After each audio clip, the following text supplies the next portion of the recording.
Welcome to Tangram Inno Insight, your weekly update on the most exciting innovations shaping our world.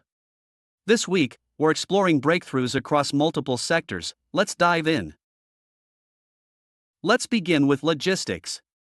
Clone Robotics, a Polish company, has unveiled Clone Alpha, a humanoid robot powered by water-driven artificial muscles.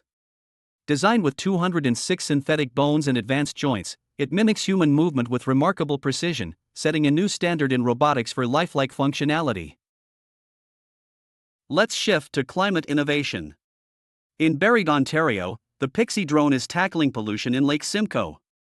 This remote waste collector gathers debris like plastics and metals while analyzing it to identify pollution sources. It's a key step in protecting the lake's ecosystem and addressing microplastics. And finally, let's wrap up with digital advancements. Google DeepMind has unveiled Astra, a multimodal AI platform combining text, speech, images, and video. Let me show you the demonstration. I see a speaker, which makes sound. What is that part of the speaker called?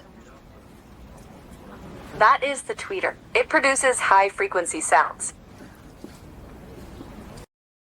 That wraps up this week's Inno Insights. Join us next time as we dive deeper into the latest innovations across various industries. Until then, stay curious.